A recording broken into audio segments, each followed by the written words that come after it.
Hello friends, welcome to மக்கள் சேவை channel. இன்றைக்கி நம்ம ஒரு முக்கியமான இன்ஃபர்மேஷன் பற்றி தான் பார்க்க போகிறோம். அதாவது தமிழ்நாடு சீருடை பணியாளர் தேர்வு வாரியம் இருக்குது பாருங்கள். ஸோ உங்களுக்கான கான்ஸ்டபிள் எக்ஸாம், எஸ்ஐ எக்ஸாம் இந்த மாதிரி போன்ற தேர்வுகளுக்கான சிலபஸை மாற்றி அமைச்சும் கல்வித் தகுதியை மாற்றி அமைச்சும் போலீஸ் பார்த்தா பரிந்துரை செஞ்சுருக்காங்க. இப்போ இதை பற்றின மொத்த இன்ஃபர்மேஷன் தான் இந்த வீடியோ பார்க்க போகிறோம். இந்த வீடியோ ஸ்கிப் பண்ணாமல் ஃபுல்லாக பாருங்கள். அது மட்டும் அல்ல, இந்த வீடியோ நிறைய பேருக்கு ஷேர் பண்ணுங்கள். ஃபஸ்ட்டு இந்த வெப்சைட்டும் பண்ணிக்கோங்க. இந்த வெப்சைட்கான லிங்க்கை நான் டிஸ்கிரிப்ஷன் கொடுத்துட்றேன். tnusrb.tn.government.in இதை பார்த்தா அஃபிஷியல் வெப்சைட். ஓகே, டிஎன்யூஎஸ்ஆர்பிலேருந்து பல்வேறு வகையான தேர்வுகள் வைப்பாங்க. So PC exam, SA exam அந்த மாதிரி நிறைய எக்ஸாம் கண்டக்ட் பண்ணுறாங்க.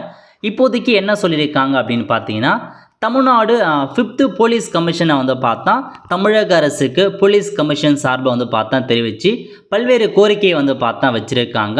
ஸோ கிட்டத்தட்ட பல்வேறு கோரிக்கைகள் பார்த்தா கொடுத்துருக்காங்க பாருங்கள். ஒவ்வொரு பேஜ் வைஸாக கிட்டத்தட்ட 156 பக்கங்கள் கொடுத்துருக்காங்க.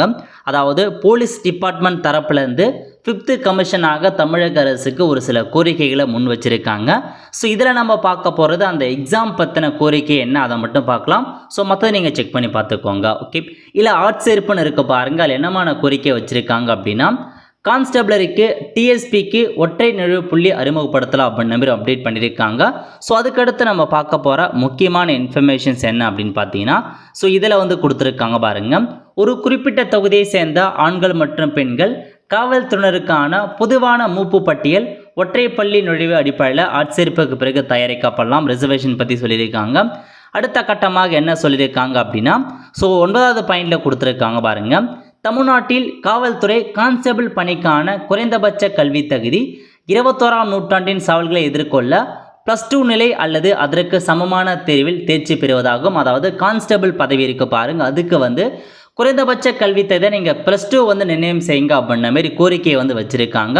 காரணம் என்ன அப்படின்னு பார்த்தீங்கன்னா, இந்த 21th செஞ்சுரியில் நிறையா சவால்களை அந்த கான்ஸ்டபிள் எதிர்கொள்கிற மாதிரி இருக்கும். அதற்காக ஸோ +2 கல்வி தகுதியை நிர்ணயம் செய்யுங்க அல்லது அதுக்கு ஈக்குவலண்ட்டாக டிப்ளமோ இருக்காங்க பாருங்கள், அவங்களுக்கு நிர்ணயம் செய்யுங்க அப்படின்றத மென்ஷன் பண்ணியிருக்காங்க. ஸோ 10th குவாலிஃபிகேஷன் பதிலாக +2 குவாலிஃபிகேஷனாக நீங்கள் நிர்ணயம் செய்யுங்க அப்படின்றத அவங்க ஒரு கோரிக்கையாக வச்சுருக்காங்க. அடுத்த கட்டமாக என்ன சொல்லியிருக்காங்கன்னா, கான்ஸ்டபிளுக்கான அடிப்படை குறைந்தபட்ச கல்வி தகுதியை +2 நிலை தேர்ச்சி என மாற்றியமைக்க பரிந்துரைக்கப்பட்டதன் விளைவாக 20% பிஎஸ்டிஎம் இருக்க பாருங்க. அந்த விருப்பத்தின் கீழ் உள்ளவர்கள் ஸோ 1ஆம் வகுப்புலேருந்து +2 வரைக்கும் தமிழில் படிச்சிருக்கணும் அப்படின்றது நீங்கள் ஃபிக்ஸ் பண்ணுங்க அப்படின்றத சொல்லியிருக்காங்க. இப்போ கான்ஸ்டபிளுக்கு +2 குவாலிஃபிகேஷன் அப்படின்னா நீங்கள் 1ஆவது +2 வரைக்கும் யாரெல்லாம் தமிழ் மீடியத்தில் ஃபுல் அண்ட் ஃபுல் படிச்சிருக்காங்களோ அவங்களுக்கு மட்டும் 20%க்கான பிஎஸ்டிஎம் கொடுங்க அப்படின்றத சொல்லியிருக்காங்க. அதுக்கடுத்து என்ன சொல்லியிருக்காங்கன்னா, எதிர்கால காவலர் இளமையாக இருக்க வேண்டும். ஆரம்ப ஆண்டுகளில் டிஎஸ்பி இருக்காங்க பாருங்கள், அவங்க மாநிலம் முழுதும் ஓட முடியும். எனவே இந்த கான்ஸ்டபிளுக்கான குறைந்தபட்ச ஏஜ் பிட் 18 வயசு இருக்கணும் அப்படின்றத சொல்லியிருக்காங்க. ஸோ 18 வயசு இருக்கவங்க அவங்களுக்கு ஏஜ் லிமிட்டாக நிர்ணயம் செய்யுங்க அப்படின்றத சொல்லியிருக்காங்க. அதுக்கடுத்த முக்கியமான இன்ஃபர்மேஷன், ஸோ கணினி அடிப்படையில் அதாவது வேர்டு, ப்ரௌசிங், எம்எஸ் எக்ஸல் இந்த மாதிரி இருக்குது பாருங்கள். இது எல்லாத்தையுமே பார்த்தீங்கன்னா ஸோ உங்களுக்கு சோதிக்கப்படணும். உங்களுக்கு இந்த மாதிரி டெஸ்ட்லாம் நீங்கள் வைக்கணும். இதெல்லாமே தெரிஞ்சால் மட்டும்தான் இந்த ஜாப்க்கு அப்ளை பண்ண முடியுன்ற மாரி உங்களுக்கு டெஸ்ட்டும் வைக்க சொல்லியிருக்காங்க. இதெல்லாம் தெரிஞ்சிருக்கணும். இதையும் பார்த்தா அரசுக்கு பரிந்துரை செய்கிறாங்க அப்படின்றத சொல்லியிருக்காங்க. அதுக்கப்புறம் என்ன சொல்லியிருக்காங்கன்னா, ஸோ விண்ணப்பத்தார நடைமுறை, கணினி அறிவு மற்றும் திறன்களை பற்றி கொடுத்துருக்காங்க. அதாவது எக்ஸாம் பேட்டர்ன் பற்றி சொல்லியிருக்காங்க பாருங்கள். எக்ஸாம் பேட்டர்ன் எப்படி இருக்க போகுதுன்னா, ஸோ பார்ட் 2 பொறுத்த வரைக்கும் 70 மதிப்பெண்கள் பின்வருமாறு பிரிக்கலாம் அப்படின்னு சொல்லியிருக்காங்க. பார்ட் 1, பார்ட் 2 இருக்குது. ஸோ பார்ட் 2 எப்படி தயாரிக்கலாம், எக்ஸாம் பேட்டர்ன் எப்படி இருக்க போகுதுன்னா, பொது அறிவு 30 மதிப்பெண்ணும், கணினி அடிப்படை 10 மதிப்பெண்ணும், மனத்திறன் பார்த்தா 15, உளவியல் 15, இந்த மாதிரி நீங்கள் ஸோ 4 வகையாக நீங்கள் பிரித்து உங்களுக்கு எக்ஸாம் வைங்க அப்படின்ற மாதிரி மென்ஷன் பண்ணியிருக்காங்க. ஸோ இதான் இன்செக்ஷன். அதுக்கடுத்து என்ன சொல்லியிருக்காங்கன்னா, எதிர்காலத்தில் போலீஸ் கான்ஸ்டபிள் பதவிக்கு விண்ணப்பிக்கும் ஒவ்வொருவருக்கும் போட்டியிட தகுதி பெற இலகுரக மோட்டார் வாகன ஓட்டுநர் உரிமம் வைத்திருக்க வேண்டும் அப்படின்னு சொல்லியிருக்காங்க. ஸோ எதிர்காலத்தில் நீங்கள் போலீஸ் கான்ஸ்டபிள் பதவிக்கு அப்ளை பண்ண போகிறீங்க அப்படின்னா அந்த டிரைவிங் லைசன்ஸ் இருக்க பாருங்கள், லைட் மோட்டார் வெஹிக்கிளுக்கான டிரைவிங் லைசன்ஸ் வச்சுருந்தால் மட்டும்தான் அப்ளை பண்ண முடியுன்ற மாரி ஒரு சட்டத்தை கொண்டு வாங்கன்ற மாரியும் அப்டேட்டாக கொடுத்துருக்காங்க. இதெல்லாமே போலீஸ் கான்ஸ்டபிள் அதாவது இந்த போலீஸ் டிபார்ட்மெண்ட் சார்பில் அரசுக்கு கோரிக்கையை வச்சுருக்காங்க. இதாங்க உங்களுக்கான இன்ஃபர்மேஷன். ஓகே, அடுத்த கட்டமாக அந்த சர்டிஃபிகேட்லாம் இருக்காங்க பாருங்கள், அந்த ஸ்போர்ட்ஸ் பர்சன் இருக்காங்க, அவங்களுக்கு எந்தமான இடஒதுக்கீடு இருக்கலாம் அதெல்லாம் பற்றி அறிவிச்சிருக்காங்க. அதுக்கப்புறம் எஸ்ஐ எக்ஸாமுக்கான பரிந்துரைக்கப்பட்ட உங்களுக்கான இன்ஃபர்மேஷன், பின்வரும் திருத்தப்பட்ட எழுத்து திருமுறை பரிந்துரைக்கப்படுகிறது அப்படின்னு சொல்லியிருக்காங்க.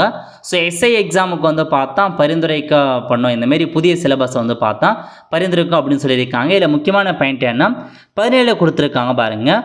மேற்கண்ட பரிந்துரை துணை ஆய்வாளர்கள் தாலுகா ஆயுதப்படை மற்றும் தமிழ்நாடு சிறப்பு கால் பதவிகளுக்கும் சமமாக பொருந்தும்.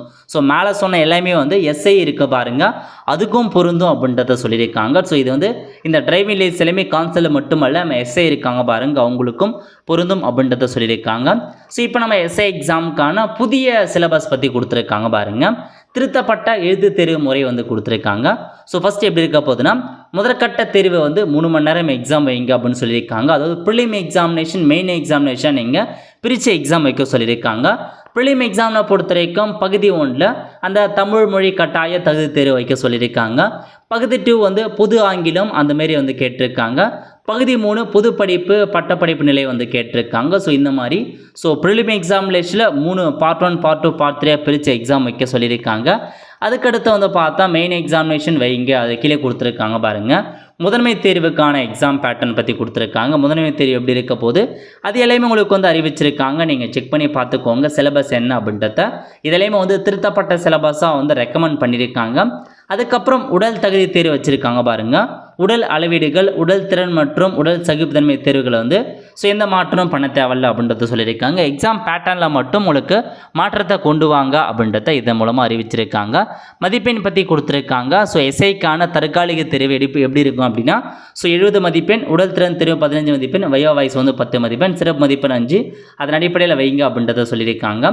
எழுத்து தேர்வின் விளக்கப்பகுதி நடத்துவதற்கு டிஎன்யூஎஸ்ஆர்பி டிஎன்பிஎஸ்சின் டிம்னோத்தை பெறலாம், அந்த கமிஷன் மூலமாக வைங்க அப்படின்றத மென்ஷன் பண்ணிட்டாங்க. இதாங்க உங்களுக்கான இன்ஃபர்மேஷன். முதற்கட்ட தேர்வு எப்படி இருக்க போது, முதன்மை தேர்வு எப்படி இருக்க போது எல்லாத்தையுமே வந்து அறிவிச்சிருக்காங்க. சிலபஸும் கொடுத்துருக்காங்க. இதெல்லாமே அரசுக்கு தான் வந்து பரிந்துரை செஞ்சுருக்காங்க. இதன் அடிப்படையில் உங்களுக்கு இருக்கும் அப்படின்றது சொல்லியிருக்காங்க. எஸ்ஐ எக்ஸாமுக்கும் ஒவ்வொரு போட்டிக்கும் விண்ணப்பிக்கும் போது அந்த டிரைவிங் லைசன்ஸ் வச்சுருக்கவங்க அப்ளை பண்ணுங்க அப்படின்றத சொல்லியிருக்காங்க. இதெல்லாமே நம்ம வெயிட் பண்ணி தான் பார்க்கணும் எந்த அளவுக்கு இம்ப்ளிமெண்ட் பண்ணுறாங்க அப்படின்றத எல்லாமே நம்ம வெயிட் பண்ணி பார்க்கலாம். ஏன்னா வந்து இது வந்து ஜஸ்ட் அரசுக்கு வந்து கோரிக்கையை வச்சுருக்காங்க. அதேமாரி நடக்குதா இல்லையான்றத அரசு தான் இதுக்கு முடிவு பண்ணும். ஆசிரியர் தேர்வு வாரியத்தை போலவே டிஎன்யூஎஸ்ஆர்பிக்கும் அதன் கடமைகளையும் திறமையும் சரியான நேரத்தில் நீங்கள் நிறைவேற்று அப்படின்னு சொல்லியிருக்காங்க. மற்ற எக்ஸாம் போல இதுக்கும் சரியான டைமில் நீங்கள் எல்லாமே பண்ணுங்க அப்படின்றத சொல்லியிருக்காங்க. ஓகே, இதாங்க உங்களுக்கான இன்ஃபர்மேஷன். அந்த ஆட்சேர்ப்பு குறித்து ஒரு 42 கைடன்ஸை தமிழக அரசுக்கு வந்து இவங்க வந்து அனுப்பியிருக்காங்க. இதுதான் மொத்த இன்ஃபர்மேஷன். இதெல்லாமே உங்களுக்கு பிடிச்சிருக்கா இல்லையா, இந்த புதிய மாற்றங்கள் எந்த அளவுக்கு பிடிச்சிருக்கு, அந்த 12th குவாலிஃபிகேஷன் கல்வி தகுதி கான்ஸ்டபிளுக்கு 12th கல்வி தகுதி ஓகேவா இல்லையான்னு கமெண்ட் பண்ணுங்கள். அதேமாரி அந்த எஸ்ஐ எக்ஸாமுக்கான புதிய சிலபஸ் ஓகேவா இல்லையா, டிரைவிங் லைசன்ஸ்லாம் சேர்க்கணுமா இல்லையா, இதெல்லாமே உங்களுக்கு எந்த அளவுக்கு ஓகேவா இருக்குது அப்படின்றத நீங்கள் மறக்காமல் அந்த கமெண்ட் பாக்ஸில் தெரிவிங்க. இப்போதைக்கு 5th கமிஷன் சார்பில் தமிழக அரசுக்கு அனுப்பியிருப்பாங்க. இதுக்கப்புறம் தமிழக அரசு டிசைட் பண்ணி தான் இது ஓகேவா இல்லையான்றதை அவங்க டிசைட் பண்ணுற மாதிரி இருக்கும். இந்த வருஷம் 2025 கண்டிப்பாக வந்து எஸ்ஐஆர் இருக்கட்டும் பிசிஆர் இருக்கட்டும் எல்லா நோட்டிஃபிகேஷன் வரப்போது அதிகபட்ச வேகன்சியை கண்டிப்பாக நம்ம வந்து எக்ஸ்பெக்ட் பண்ணலாம். இந்த மாதிரியான ஜாப் பற்றின எல்லா இன்ஃபர்மேஷன் தெரிஞ்சுக்க நம்ம சேனலை சப்ஸ்கிரைப் பண்ணி வச்சுக்கோங்க. பக்கத்தில் பெல் ஐக்கானை ப்ரெஸ் பண்ணுங்கள். அப்போ தான் நம்ம போடக்கூடிய எல்லா அப்டேட்டுமே உங்களுக்கு வந்து சேரும். ஆல் ஃப்ரெண்ட்ஸ், கண்டிப்பாக இந்த பிடிச்ச லைக் பண்ணுங்கள். அது மட்டும் அல்ல, இந்தியாவில் நிறைய பேருக்கு ஷேர் பண்ணுங்கள். அடுத்த ஒரு நிலையில் சந்திப்போம். நன்றி, வணக்கம்.